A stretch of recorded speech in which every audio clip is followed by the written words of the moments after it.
الم تر الی الذین، کیا نہیں دیکھا تو نے طرف ان لوگوں کے اوتوا نصیبا من الکتاب، جو دیے گئے حصہ کتاب میں سے، یدعون الی کتاب اللہ، بلائے جاتے ہیں طرف اللہ کی کتاب کے، لیحکم بینہم، تاکہ فیصلہ کرے درمیان ان کے، ثم یتولی، پھر گیا فریق ایک گروہ منہم ان میں سے، وہم معرضون، اور وہ ہیں اعراض کرنے والے، ذالک یہ بانہم، بسبب اس کے کہ تحقیق ہو، قالو کہتے ہیں لن تمسنا النار، ہرگز نہیں چھوئے گی ہم کو آگ، الا مگر ایاما معدودات، دن گنتی کے، وغرہم فی دینہم، اور فریب دیا ان کو بیچ ان کے دین کے، ما اس چیز نے کانوا یفترون، جو تھے وہ گھڑتے، فکیفا، بس کیا حال ہوگا، اذا جمعناہم، جب ہم جمع کریں گے ان کو، لیوم، واسطے اس دن کے، لا ریب فیہ، نہیں ہے شک فیہ اس کے، ووفیت، اور پورا بدلہ دیا جائے گا، کل نفس، ہر جان کو، ما کسبت، جو اس نے کمائی کی،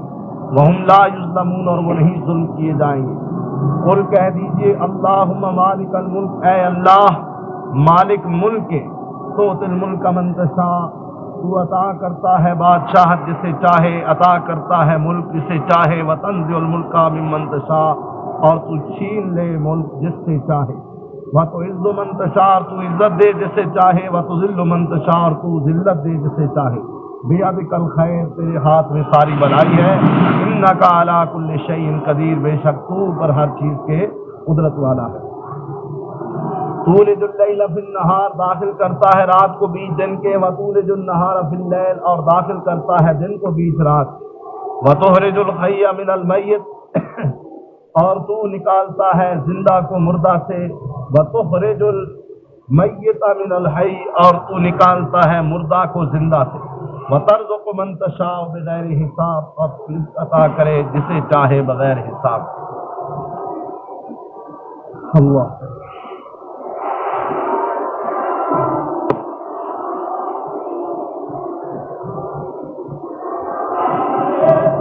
الم تر الی الذین اوتوا نصیبا من الکتاب، یدعون الی کتاب اللہ لیحکم بینہم، کیا تو نے ان لوگوں کی طرف نہیں دیکھا کہ جو کتاب کا ایک حصہ دیے گئے، اس سے مراد اہل کتاب ہے، یہود و نصارہ، اس لیے کہ اللہ نے ان کو ان کی ہدایت کے لیے تورات اور انجیل جیسی کتابیں عطا فرمائیں۔ یہ ہیں وہ لوگ کہ جن کے لیے کہا گیا کہ اوتوا نصیبا من الکتاب۔ اب ان لوگوں کو کہا جاتا ہے یدعونا، بلایا جاتا ہے، ان کو بلائے جاتے ہیں یہ الی کتاب اللہ، طرف اللہ کی کتاب، ان کو کہا جاتا ہے آؤ اللہ کی کتاب کی طرف، لیحکم بینہم، تاکہ اللہ کی کتاب تمہارے درمیان فیصلہ کرے، جتنے بھی تمہارے جھگڑے ہیں یہ سارے ختم ہو سکتے، لیکن اس صورت میں کہ جب حکم اللہ کی کتاب کو بنا دیا جائے۔ یہ علاج ہے درینہ امراض کا پرانا علاج، پہلے بھی اللہ تعالیٰ نے اپنی کتاب کو ہی لوگوں کے درمیان فیصل مقرر کیا، اسے حاکم بناؤ تمہارے مسئلے حل ہو جائیں، لیکن شیطان نے لوگوں کی ذہنی کایا کو پلٹ دیا، کہا کہ اسے حکم نہ بناؤ، فیصل نہ بناؤ، اسے چوم لو، چاٹ لو، سر پہ اٹھا لو، کبھی رسمن پڑھ لو، کوئی مر جائے تو اس کے ایصال ثواب کے لیے ملاؤں کو بلا لو، یا اس میں سے فال نکال لو، یا اس کا ختم پڑھا لو، یہ شبیلی حاکم نہ بنانا۔ اب دیکھیں دنیا میں کسی بھی جگہ مسلمان کہتے ہیں جی اللہ کی کتاب سے مقدس چیز اور کوئی نہیں، حتیٰ کہ گر جائے تو پھر کہتے ہیں جی اب بتائیں ہم اس کا کفارہ کیا دیں۔ بعض لوگ مسئلہ پوچھنے آتے ہیں، کہتے ہیں جی ہم نے سنا ہے کہ قرآن ہاتھ سے گر جائے تو اس کا کفارہ یہ دیا جاتا ہے کہ ترازو میں ایک طرف قرآن رکھو، دوسری طرف گندم رکھو، تول کر وزن برابر کر کے کفارہ دے دو۔ یعنی میں نے کہا نہیں، اگر کوئی چیز تولنی ہے تو ایک طرف قرآن رکھو، دوسری طرف سونا رکھو، وہ کفارہ دو، بات تو بنتی ہے نا، کم از کم قیمتی چیز ہو۔ قرآن کے ایک لفظ کا بھی ساری دنیا کے خزانے جمع ہو جائیں تو قیمت بن، تو یہ غلط بات ہے۔ اگر اتفاقاً سہواً غلطی سے بھول چوک سے قرآن جیت گر جاتا ہے تو اٹھانا چاہیے، تقدیس اور احترام کے ساتھ اسے محفوظ جگہ رکھنا چاہیے اور اللہ سے ڈرتے ہوئے اللہ سے معافی مانگنی چاہیے، یہ کوئی مسئلہ نہیں کہ اس کے گرنے سے کفارہ۔ لیکن ظلم یہ ہے کہ ایک طرف گرنے کا اتنا خیال، حتیٰ کہتے ہیں پیٹھ نہ ہو، پیٹھ کا اتنا خیال، لیکن دوسری طرف پوری اپنی عملی زندگی سے قرآن کو خارج کر دیا گیا۔ کوئی ایسا ہے جو یہ کہے گا جی کہ میں قرآن سے اپنا فیصلہ کرواتا ہوں؟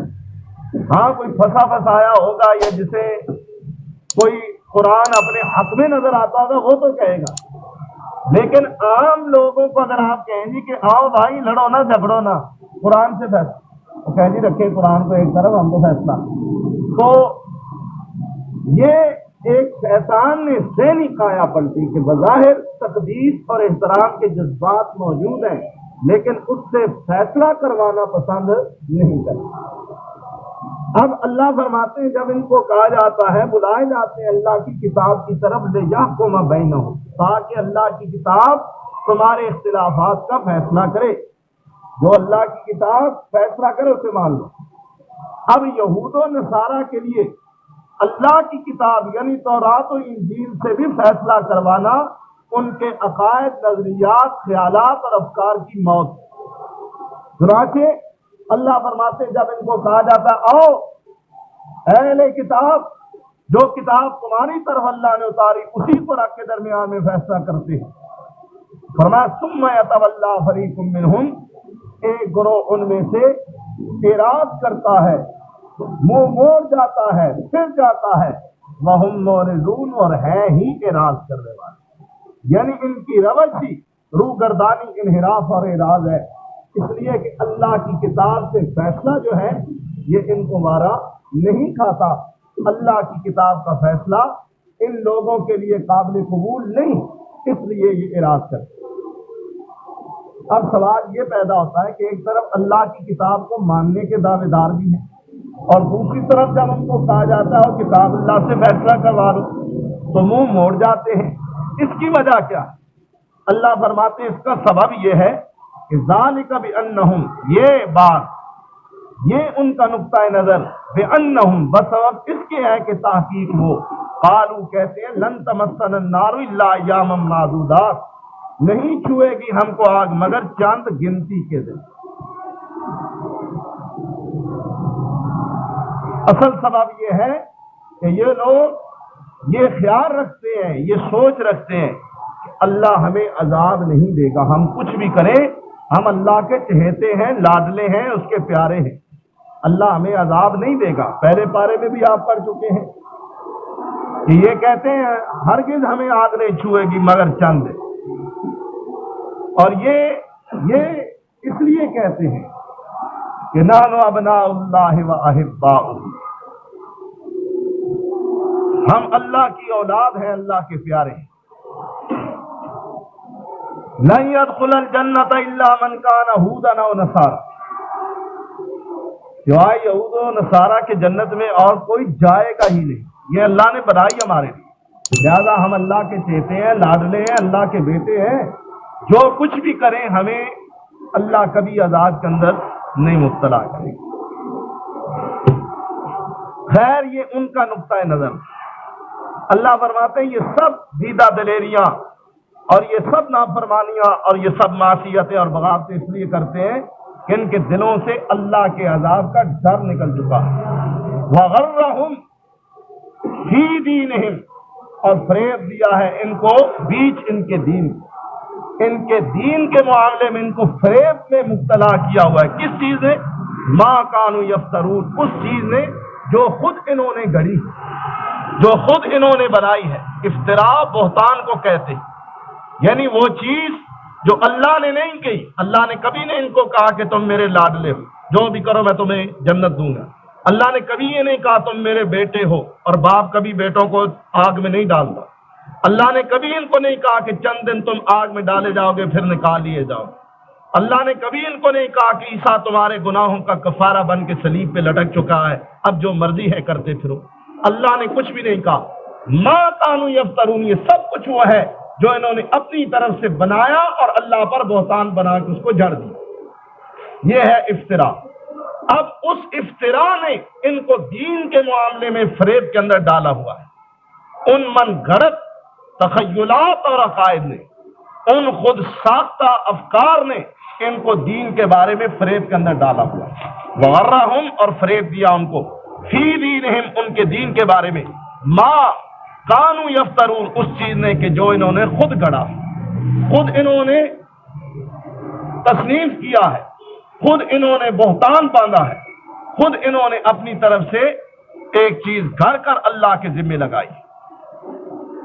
چنانچہ فرمایا ایک طرف ان کا یہ خیال کہ ہم چند دن آگ میں، گنے چنے دن آگ میں رہیں گے اور اس کے بعد ہمیں نجات مل جائے۔ فرمایا یہ ان کی خود ساختہ بنائی ہوئی بات کہ جس خود ساختہ اور من گھڑت بات نے ان کو دین کے بارے میں مبتلا فریب کر دیا ہے۔ لہذا اس لیے یہ لوگ اللہ کی کتاب کو کسی صورت میں بھی اپنا حکم اور اپنا فیصل ماننے کے لیے تیار نہیں۔ لہذا فَكَيْفَ إِذَا جَمَعْنَاهُمْ لِيَوْمٍ لَا رَيْبَ فِيهِ، کیا حال ہوگا ان کا اس وقت کہ جب ہم ان کو اس دن یعنی قیامت کے دن جمع کریں گے جس دن کے بارے میں کسی قسم کا کوئی شک اور شبہ نہیں۔ یعنی اس دن ان کا حال کیا ہوگا، یہ اپنے جھوٹ کو وہاں کس طرح چھپا سکیں، خدا پر باندھے ہوئے افطرا کا ان کے پاس اپنے دفاع کے لیے کیا جواب؟ جب اللہ ان سے پوچھے گا کہ یہ بات میں نے نہیں کہی، تم نے میرے ذمے کیوں لگائی، تو فرمایا اس دن کیا ان کے پاس حال ہوگا، کیا جواب ہوگا، اپنے دفاع کے لیے ان کے پاس کہنے کے لیے کیا بات ہو؟ فرمایا فکیف، پس کیا حالت ہوگی، اذا جمعناہ، جب ہم جمع کریں گے ان کو، لیوم، واسطے اس دن کے، لا ریبہ، نہیں ہے شک، فی ہے بیچ اس کے، ووفیت کل نفس ما کسبت، اور ہر جان کو پورا پورا بدلہ دیا جائے گا جو کچھ اس نے کمایا، ہر آدمی کو اس کے عمل کی مناسبت سے اس کی پوری پوری جزا اور سزا اور صلہ اور بدلہ دیا جائے گا۔ وہم لا یظلمون، اور وہ ظلم نہیں کیے جائے۔ اللہ وہاں کسی پر ظلم نہیں فرمائے گا، بلکہ جو کچھ اپنی کمائی ساتھ لے کر آئے گا اسی کمائی کی مناسبت سے صلہ پائے گا، جو اپنے اعمال ساتھ لے کر آئے گا اسی کا بدلہ اور اسی کا خمیازہ اس کو بھگتنا ہوگا۔ اس لیے کہ اللہ تعالی مبنی بر انصاف فیصلے فرمانے والا ہے، وہ ظلم کرنے والا نہیں۔ اب اگلی دو آیتیں بظاہر اللہ تعالیٰ کی تعریف پر دعائیہ انداز میں، لیکن اس میں جہاں حضرت صلی اللہ علیہ وسلم اور آپ کے پیروکاروں کے لیے قل کہیے اللہ کی طرف سے یہ حکم ہے، یہ دعا سکھائی اور پڑھائی جا رہی ہے، اس میں اللہ کی تعریف، صفت و ثنا، اس کی بزرگی اور برتری کا، اور اس کی بادشاہت اور حکمرانی اور سلطانی کا اقرار اور اعتراف، اور اپنی بے بسی کا بھی اعتراف۔ لیکن اس دعا میں اللہ تعالیٰ نے در حقیقت یہ ان لوگوں کے تمام شکوک و شبہات کو زائل کیا کہ جو جناب محمد رسول اللہ صلی اللہ علیہ وسلم کی نبوت اور رسالت پر معترض تھے۔ اہل کتاب کے بارے میں قرآن یہ بات واضح کہتا ہے کہ اہل کتاب جناب محمد رسول اللہ صلی اللہ علیہ وسلم کو اسی طرح جانتے ہیں کہ جس طرح کوئی باپ اپنی اولاد کو جانتا ہے، اس سے بھی زیادہ۔ کوئی شک نہیں تھا کہ یہ اللہ کے رسول ہے، کوئی شبہ نہیں تھا اس بات میں کہ یہ اللہ کے برحق اور وہی برحق رسول ہے کہ جن کی پیشگوئیاں ان کی کتابوں میں اور ان کے نبیوں نے ان کو دی تھی۔ لیکن جب وہ نبی آئے تو انہوں نے اختلاف کیا، انکار کیا، مخالفت کی۔ اس کی وجہ یہ تھی کہ حسد، بنیادی طور پہ حسد جو تھا قبولیت حق میں رکاوٹ بن گیا۔ شروع سے ان کی سوچ یہ تھی کہ اللہ نے اولاد ابراہیم میں سے بنو اسحاق کو برتری اور فضیلت عطا فرمائی۔ ہزارہا انبیاء کرام اور رسولان اعظام نسل بنو اسحاق سے تعلق رکھتے، اور ان لوگوں کا یہی اندازہ تھا کہ وہ آخری نبی جس کی فضیلتیں انبیاء بنی اسرائیل نے بڑھ چڑھ کر بیان کی، جس کے آنے کی پیشگوئی اور بشارت اللہ نے اپنی آسمانی کتابوں کے اندر بھی دی۔ تو ان کا یہ خیال تھا کہ یہ عزت، یہ افتخار، یہ اعزاز خاتم النبیین کی بعثت کا یہ بھی بنو اسحاق کو ہی حاصل ہو، ہم میں سے ہو۔ لیکن اللہ تعالی نے اب یہ عزت ابراہیم کے دوسرے بیٹے کی نسل کو عطا فرمائی۔ بنو اسماعیل میں سے اللہ نے نبی آخر الزمان کو بھیجا۔ اب یہ چاچے تائے کی اولاد آپ اس میں لڑنے لگے۔ اب ان کے دل میں یہ حسد جو تھا ایک کانٹے کی صورت میں چبھنے لگا کہ ہائے، یہ اعزاز، یہ افتخار، یہ عزت ہمیں کیوں نہیں؟ اللہ تعالیٰ نے فرمایا کہ اگر براہ راست ان کی کسی بات کا جواب دیں گے نا تو ممکن ہے بات سلجھنے کے بجائے الجھ جائے، لہذا ایک قاعدہ کلیہ بیان کر دیں تاکہ ان کے بھی تمام تر اعتراضات کا جواب مل جائے، آپ کی پوزیشن بھی واضح ہو جائے، اور اللہ کی کبریائی اور عظمت کا بھی اظہار اور اعلان ہو جائے۔ اللہ کسی کا پابند نہیں ہے کہ وہ ان کا پابند ہو جائے، جیسے وہ چاہیں، جیسے وہ خواہش کرے اللہ بھی اسی طرح کرے۔ لہذا اللہ تعالیٰ نے ان آیات میں دعائیہ انداز میں یہ بات کہلوائی، قل کہیے اللہم مالک الملک، اے اللہ مالک ملک کے مالک، توت الملک من تشاء وتنزع الملک ممن تشاء، تو جسے چاہتا ہے ملک عطا کرتا ہے، جس سے چاہتا ہے چھین لیتا ہے، جسے چاہے دے، جس سے چاہے چھینے۔ اللہ کسی کا پابند نہیں، کوئی اسے مجبور نہیں کر سکتا کہ اللہ کریم ایسے کیوں کیا اور ایسے کیوں نہیں کیا، ایسے کرنا چاہیے تھا اور ایسے نہیں کرنا چاہیے تھا، میرا باپ بادشاہ تھا اور میں محروم اقتدار کیوں ہوں، یا کوئی کہے کہ میرا باپ فقیر تھا اور مجھے بادشاہت کیسے مل گئی۔ یہ اللہ کی دین ہے، اس ملک کا ابدی حکمران اور مالک اللہ ہے۔ یہ چہرے بدلتے رہتے ہیں، آتے جاتے رہتے ہیں، اور پھر آپ دیکھتے ہیں کہ آنے والے کس شان سے آتے ہیں اور جانے والے پھر کس ذلت سے جاتے ہیں۔ ہائے اللہ، بے شمار ایسی مثالیں ہمارے سامنے ہیں، روز روشن کی طرح یہ مثالیں کہ یہ اقتدار کی دھوپ اور چھاؤں کس طرح لوگوں کو اپنے سائے سے نوازتی بھی ہے اور معروم بھی کرتی ہے۔ یہ سب حقیقتیں ہمیں اس حقیقت کو تسلیم کروانے کے لیے اللہ نے پیدا کی ہیں کہ تم مان لو کہ ملک کسی کا نہیں، اللہ کا ہے، مالک کوئی نہیں، وہی ہے، جس کو چاہے دے، جس کو چاہے نہ دے، جس کو چاہے دے کر چھین۔ شاہوں کو گدا بنانے والا بھی وہی اور گداؤں کو شاہ بنانے والا بھی وہی۔ اے اللہ، تو جس کو چاہے دے، جس سے چاہے وَتُعِزُّ مَن تَشَاءُ وَتُذِلُّ مَن تَشَاءُ، جسے چاہے عزت دے دے، جسے چاہے ذلیل کر دے۔ یہ عزت و ذلت بھی تیرے قبضہ قدرت ہے۔ اور بنی اسرائیل کی تاریخ آپ نے پڑھی نا، بار بار کہا انی فضلتکم علی العالمین، یا بنی اسرائیل اذکروا نعمتی اللتی انعمت علیکم اوفوا بعہدی اوف بعہدکم انی فضلتکم علی العالمین.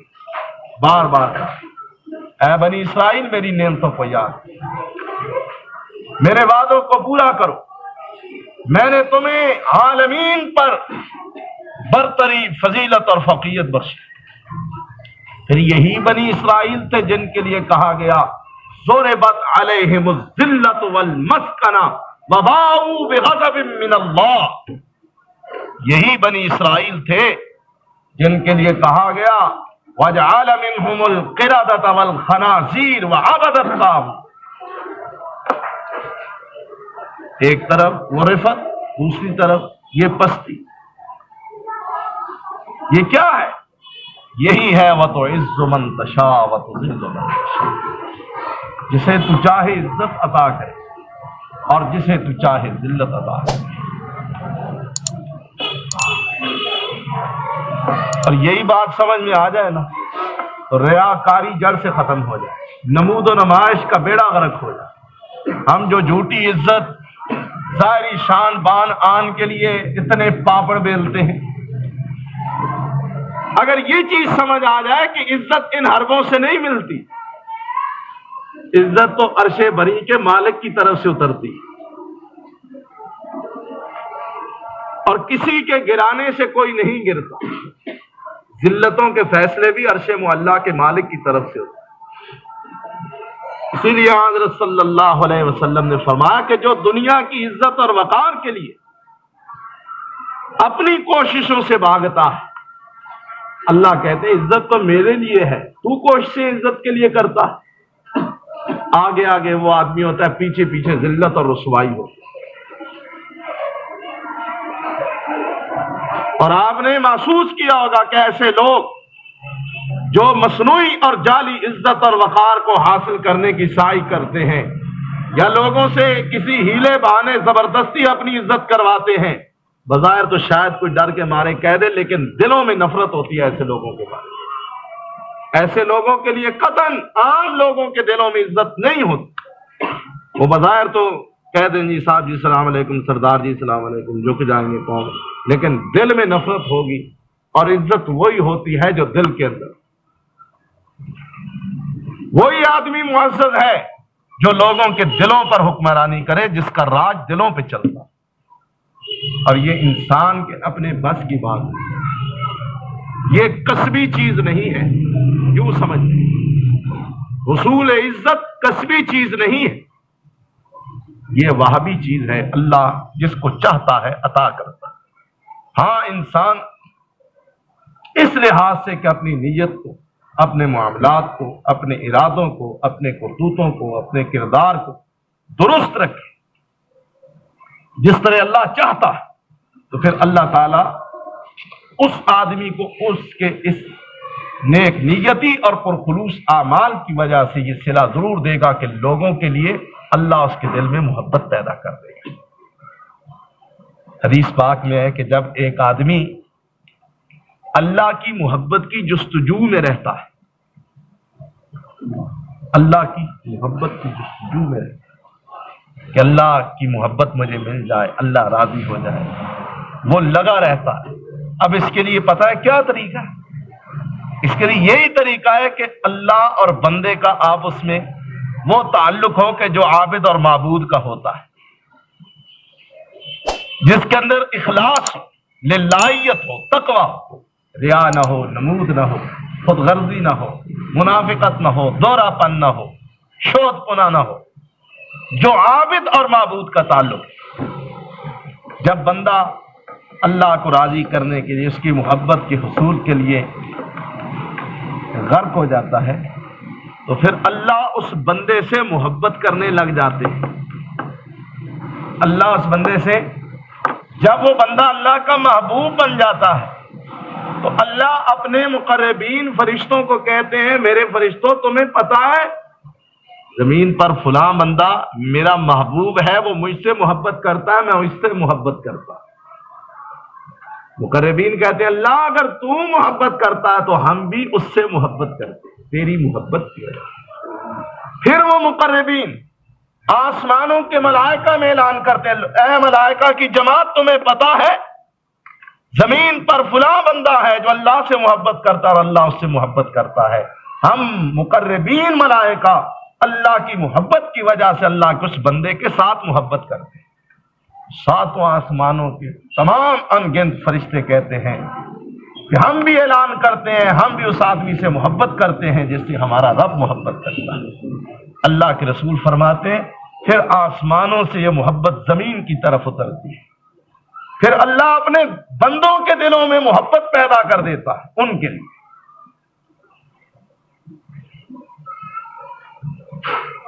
پھر بندوں کے دلوں میں بھی ان کے لیے محبت جو ہے وہ پیدا ہو۔ آج دنیا میں اربوں مسلمان ہیں اور ہر دور میں رہے۔ آپ نے یہ بھی سنا کہ حضرت بلال رضی اللہ عنہ حبشی غلام تھے، سیاہ فام تھے، انتہائی غریب تھے، مہاجر تھے، کوئی ان کے پاس دولت نہ تھی، سرداری نہ تھی، کوئی کنبہ قبیلہ نہ تھا، کوئی چہرہ مورا نہ تھا، کوئی رنگ روپ نہ تھا، کچھ بھی نہیں تھا، لیکن آج بھی کروڑوں مسلمان بلال حبشی کو اپنے دل کی دھڑکن سمجھتے ہیں، اس سے محبت کرتے ہیں۔ کرتے ہیں نہیں کرتے؟ کیوں کرتے ہیں؟ 1400 سال سے بھی زائد عرصہ بیت گیا، اس لیے کہ اللہ نے اس شخص کے لیے لوگوں کے دلوں میں محبت پیدا کر دی۔ ان غریب الدیار لوگوں کے دلوں کو اللہ نے اپنی محبت کے لیے چنا، اور پھر اللہ نے قیامت تک کے لوگوں کے لیے ان کے دلوں کے اندر ان لوگوں کے لیے محبت پیدا فرمائی۔ تو بھائی، یہ توقیر، یہ عزت، یہ وقار کسی بھی شخص کو اسی وقت نصیب ہوتا ہے جب اللہ اس کو عطا کرتا ہے۔ اس لیے قرآن ہمیں یہ سبق دیتا ہے کہ خود ساختہ مصنوعی بیکار اور جبری عزت کے حصول کے لیے اپنے آپ کو ضائع نہ کرو۔ ہاں، اپنے رب سے اپنے معاملے کو درست رکھتے ہوئے اپنے کام سے کام رکھتے جاؤ۔ اگر اس قابل ہوگے تو اللہ تمہیں بغیر مانگے اور بغیر طلب کیے یہ سب کچھ عطا فرما دے گا۔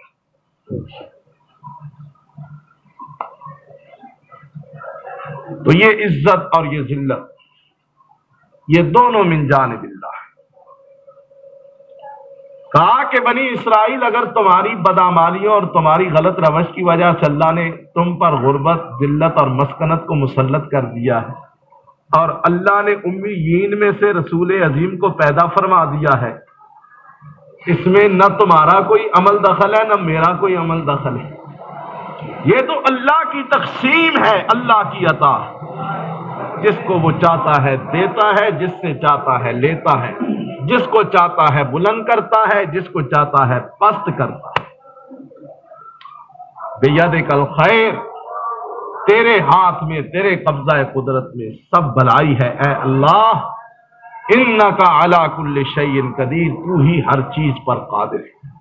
تیری قدرت، تیرا دبدبہ، تیرا غلبہ ہر چیز پر حاوی ہے، تیرا تسلط ہر چیز پہ اپنی بالادستی کو قائم کیے ہوئے۔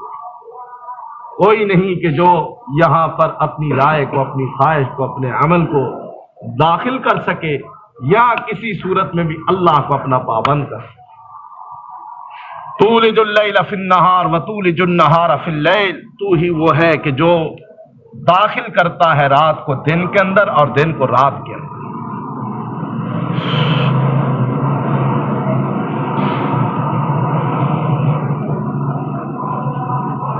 کبھی دن کے حصے کم ہوتے ہیں اور رات لمبی ہو جاتی ہے۔ ابھی عشاء کی اذانیں ہو رہی ہیں 7:15 میں،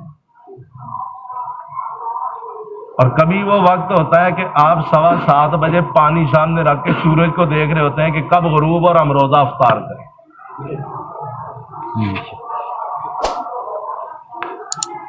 ہے یا نہیں جی؟ دن لمبے راتیں مختصر. یہ ٹائم ٹیبل کون بناتا ہے؟ یہ شمس و قمر کس کے حکم کا پابند ہے؟ کس کے امر کے تابع ہے؟ یہ اللہ کے امر. فرمایا تم اور میں کیا، اس کائنات کا ذرہ ذرہ امر الہی کے تابع ہے. جو وہ چاہتا ہے وہی کچھ ہوتا ہے. نہ سورج کی اپنی مرضی، نہ چاند کی اپنی مرضی، نہ دن کی اپنی مرضی، نہ رات کی اپنی مرضی، نہ دھوپ کی اپنی مرضی، نہ بارش کی اپنی مرضی، نہ تاریکی کا اپنا کوئی اختیار، نہ اجالے کا اپنا کوئی اختیار. یہ سب کچھ اللہ کے حکم اور امر سے ہی ہوتا ہے. اب میں اگر خاتم النبیین بن گیا ہوں تو یہ بھی امر الہی ہے، اس میں نہ تمہارا عمل دخل ہے نہ میرا. اگر تم پہ تاریکی چھا گئی اور مجھے اللہ نے سراج منیر بنا دیا تو اس میں تمہارا یا میرا کیا عمل دخل ہے؟ یہ سب اللہ کے اختیار میں ہے. کبھی کسی جگہ دھوپ چمک رہی ہوتی ہے، لیکن ایک وقت آتا ہے کہ اسی جگہ تاریکی اور سیاہی کی دبیج چادر جو ہے وہ تنی ہوئی ہوتی ہے. اختیار، قدرت، اس کی شان، اس کی شوکت، اس کی یکتائی، اس کی تنہائی، اس کی الوہیت، اس کی وحدانیت کی یہ دلیلیں کہ جو نہایت عمدہ صورت میں اللہ نے ان لفظوں کے اندر ڈھالی کہ تو داخل کرتا ہے رات کو دن میں، رات دن میں داخل ہوئی، دن لمبے ہو گئے، راتیں چھوٹی ہو گئی. تو داخل کرتا ہے دنوں کو رات میں. وَتُخْرِجُ الْحَيَّ مِنَ الْمَيِّتِ وَتُخْرِجُ الْمَيِّتَ مِنَ الْحَيِّ. تو نکالتا ہے زندہ کو مردہ سے اور مردہ کو زندہ سے، مردوں کو زندے سے اور زندہ کو مردہ سے. نبیوں کے گھر چاہے تو کافر پیدا کرے، کافروں کے گھر چاہے تو ایسے ہوا نہیں ہوا جی. آذر کافر مشرک، بیٹا اللہ کا خلیل ابراہیم، باپ 1000 سال تک تاج نبوت پہن کر نبی کہلانے والا نوح، لیکن بیٹا کافر مشرک آنکھوں کے سامنے عذاب الہی کا شکار ہو گیا. نبیوں سے کافر پیدا کرے، کافروں سے نبی پیدا کرے. عالموں کے گھر جاہل اور فاسق اور فاجر پیدا کرے، اور فاسق اور فاجروں اور جاہلوں کے گھر عالم اور متقی پیدا کرے.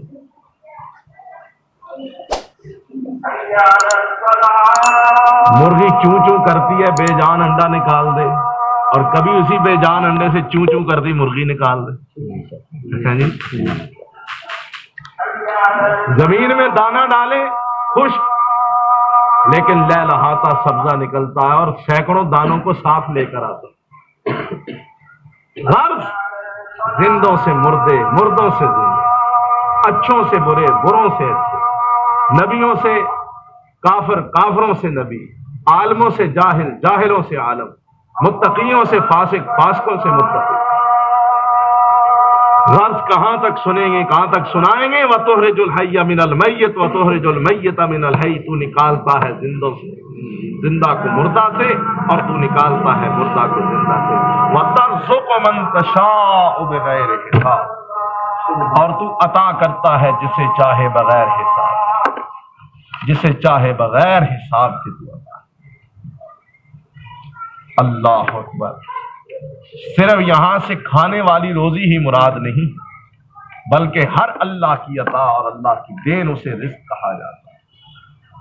جس کو تو چاہتا ہے بغیر حساب کے، بغیر ناپ کے، بغیر تول کے، بغیر موسم کی قید کے تو عطا فرمانے والا ہے. اس لیے کہ خزانوں کا مالک تو ہے، تو غنی ہے، اور سارا جہان، ساری کائنات تیری بارگاہ میں محتاج اور فقیر ہے. تو کہا کہ لوگوں اللہ کی تقسیم پر اعتراض نہ کرو، اللہ کی عطا اور اللہ کی دین پر حسد نہ کرو. بلکہ تم اس مالک کے مطیع اور تابع دار بن جاؤ تاکہ تمہیں بھی اس کی رضائیں نصیب ہوں اور اس کے خزانوں میں سے تم کو بھی بھیک مل سکے۔ حسد یہی چیز تھی کہ جو بنیادی سبب تھا، حسد من عند انفسہ، یہ حسد جو ان کے دلوں میں جناب رسالت مآب کی وجہ سے تھا، اسی حسد نے ان کو تباہ اور برباد کیا۔ تو اللہ تعالیٰ نے ان آیات میں جہاں تحت اللفظ ان کی تمام باتوں کو بڑی جامعیت کے ساتھ مسترد کرتے ہوئے جواب دیے، وہاں اللہ تعالیٰ نے اپنے حبیب اور اپنے حبیب کے پیروکاروں کی زبان سے صحیح عقیدے پہ مبنی وہ دعا بھی جاری کروائی کہ جو عقیدوں کو صاف کرتی ہے اور اللہ کے بارے میں ایک صحیح بندے کے صحیح تصور کو اجاگر کرتی ہے۔ اسی لیے رسول اللہ صلی اللہ علیہ وسلم نے فرمایا کہ لوگوں، جو شخص اپنی دعا کے شروع میں اس آیت کو قل اللہم مالک الملک پڑھتا ہے، اللہ تعالیٰ اس دعا کی تقدیس اور برکت کی وجہ سے جو بعد میں وہ صاحب دعا مانگتے ہیں، اللہ اس کی دعا کو اس دعا کی برکت کی وجہ سے قبول فرماتے ہیں۔ گویا یہ دعا دیگر دعاؤں کی مقبولیت کا سبب اور بنیاد ہے۔ اور ویسے بھی وہ کلمے اللہ کو بڑے ہی اچھے لگتے ہیں جن کلموں میں اللہ کی تقدیس ہو، اس کبریا کی کبریائی ہو، اس عظیم کی عظمت ہو، اس مقدس ذات کی تقدیس ہو، اور اس کے اسماء حسنہ، اس کی ذات اور اس کی صفات کے تذکرے ہوں، اس کی توحید کے کلمے۔ اور یہ اللہ کے انہی بندوں کو یہ سعادت نصیب ہوتی ہے کہ جن کے دلوں میں توحید ہوتی ہے، ان کی زبانوں پر بھی اللہ کی صفت و ثنا کے کلمات ہوتے ہیں۔ الم تر الی الذین، کیا نہیں دیکھا تو نے طرف ان لوگوں کے اوتو نصیبا من الکتاب، جو دیے گئے کچھ حصہ کتاب میں سے، یدعونا بلائے جاتے ہیں، الی کتاب اللہ، طرف اللہ کی کتاب کے، لیحکم بینہم، تاکہ فیصلہ کرے درمیان ان کے، ثم پھر یتولی فریق منہم، پھر گیا ایک گروہ ان میں سے، وہم موردون، اور وہ ہیں ہی اعراض کرنے والے۔ ذالک بانہم، یہ بسبب اس کے کہ تحقیق قالو کہتے ہیں، لن تمسنا النار، ہرگز نہیں چھوئے گی ہم کو آگ، الا مگر ایام معدودات، دن گنتی کے۔ وغرہم، اور فریب دیا ان کو، فی دینہم، بیچ ان کے دین کے، ما اس چیز نے، کانو جو تھے، یفترون، وہ خود گھڑتے بناتے، افترا باندھتے، بہتان باندھتے۔ فکیفا، پس کیا حالت ہوگی، اذا جمعناہم، جب ہم جمع کریں گے ان کو، لیوم، واسطے اس دن کے، لا ریب فیہ، نہیں شک بیچ اس کے، ووفیت، اور پورا بدلہ دیا جائے گا، کل نفس، ہر جان کو، ما کسبت، جو اس نے کمایا، وہم لا یظلمون، اور وہ نہیں ظلم کیے جائیں گے۔ قل کہہ دیجیے، اللہم مالک الملک، اے اللہ مالک ملک کے، توتی الملک من تشاء، تو عطا کرتا ہے ملک جسے چاہتا ہے، وتنزع الملک، اور تو چھینتا ہے ملک، من تشاء، جس سے چاہے، وتعز من تشاء، تو عزت دیتا ہے جسے چاہے، وتذل من تشاء، تو ذلیل کرتا ہے جسے چاہے۔ بیدک الخیر، تیرے ہاتھ میں ساری بھلائی ہے، انکا، بے شک تو، علی کل شیء قدیر، اوپر ہر ایک چیز کے قدرت والا ہے۔ تولج اللیل فی النہار، تو داخل کرتا ہے رات کو بیچ دن کے، وتولج النہار، اور تو داخل کرتا ہے دن کو، فی اللیل، بیچ رات کے، وتخرج الحی من المیت، اور تو نکالتا ہے زندہ کو مردہ سے، وتخرج المیت من الحی، اور تو نکالتا ہے مردہ کو زندہ سے، وترزق من تشاء، اور تو رزق دیتا ہے جسے چاہے، بغیر حساب، بغیر حساب۔